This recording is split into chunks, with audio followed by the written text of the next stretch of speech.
పెద్దపల్లి జిల్లా మంథనిలోని ఓ బాలికల హాస్టల్లో దారుణం. లక్ష్మి కటాక్షిస్తుందని బాలికల హాస్టల్లో 10వ తరగతి చదువుతున్న ఓ విద్యార్థినికి నగ్న పూజలు చేయించిన మహిళా వంటమనిషి ఆలస్యంగా వెలుగులోకి వచ్చిన సంఘటన. మీ తల్లిదండ్రులు పేదోళ్లు ఈ పూజ చేస్తే బాగుపడతారని నమ్మించిన వంటమనిషి తల్లిదండ్రులతో మొరపెట్టుకున్న బాధిత బాలిక. పోలీస్ స్టేషన్లో వంట మనిషిపై ఫిర్యాదు చేసిన బాలిక తల్లిదండ్రులు. పోక్సో చట్టం కింద కేసు నమోదు చేసుకుని దర్యాప్తు చేస్తున్న పోలీసులు.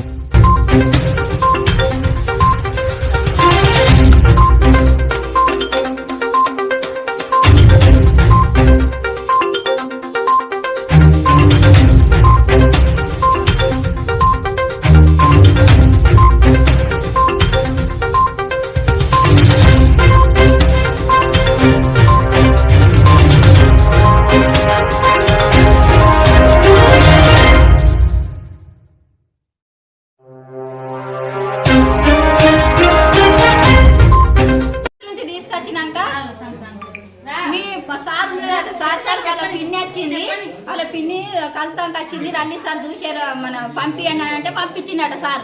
పంపితే ఇక్కడ లేదు హాస్టల్కి వచ్చింది అని అంటే హాస్టల్ తీసుకొచ్చిందట.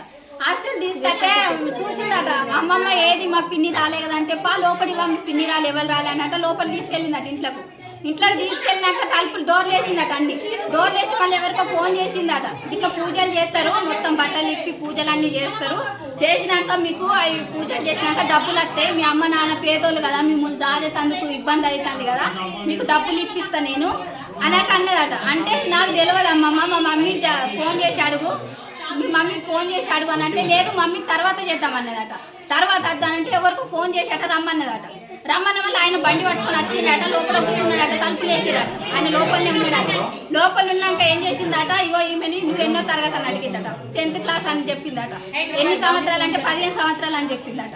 చెప్పినాక ఇట్లా పూజలు చేస్తాం మేము నైట్, ఇట్లా పూజలు చేస్తే నైట్ తీసుకుపోయి పూజలు చేస్తాము, బట్టలన్నీ చెప్పి పూజలన్నీ చేస్తారని. లక్ష్మీదేవి ప్రసన్న అయితే అప్పుడు నీకు డబ్బులు ఇప్పిస్తామని. డబ్బులు ఇప్పిస్తా అంటే ఈయనకు మళ్ళీ వీడియో కాల్ వేరే ఆయనకు వీడియో కాల్ చేసి మేము ఫోటో మొత్తం చేతులు కాళ్ళు అన్ని మొత్తం కింది నుంచి తీద్దాకా చూపెట్టి సరే అమ్మ ఇప్పుడు నేను మళ్ళీ చెప్పేది ఉంటే మళ్ళీ చెప్తా నేను నువ్వు అని అట. ఆమెనట అప్పుడు బయటికి పో అని అట. స్కూల్ పంపించారట. ఆయన బయటికి వెళ్ళిపోయిందట. ఒకట్లు చేసిరట. ఈమెను అడిగితే ఎందుకు అమ్మమ్మ అంటే లేదు పూజలు చేస్తారట నైట్, ఆ పూజలు చేస్తే డబ్బులు వస్తాయి, మీ అమ్మ పేదవాళ్ళు కదా డబ్బులు వస్తాయి అని అట చెప్పిరట. ఒకట్లా జరిగింది. ఆ జరిగిన కాడికి వెళ్ళి ఆమె మంచిగా ఉంటలేదు. ఇంటికి ఇక్కడ హాస్టల్ కంటే నేను పోను అంటాంది. మమ్మీ నువ్వు ఎప్పుడు వస్తావు, నేను అప్పుడే పోతావు మమ్మీ అని ఆమె నేను ఇవ్వాలని వచ్చిన. ఇంతకు ముందు వచ్చిన వల్ల నన్ను ఏడ్చుకుంటా మీద వాడి ఏడ్చుకుంటా చెప్తాంది మా పాప. అట్లా జరిగింది. అది జరిగింది ఏమో ఎన్నిసారి ఫస్ట్ సారేనంట. ఈమెది ఫస్ట్ సారికి నాకు చెప్పింది వచ్చిన మళ్ళీ.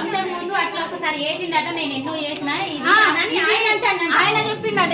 ఇంతకు ముందు నేను ఎన్నో చేసిన, నాకు ఇప్పుడు ఇంకా ఫోన్లు వస్తానే నాకు తొందరగా కానీ అన్నట్టు ఏమని అంటాడట.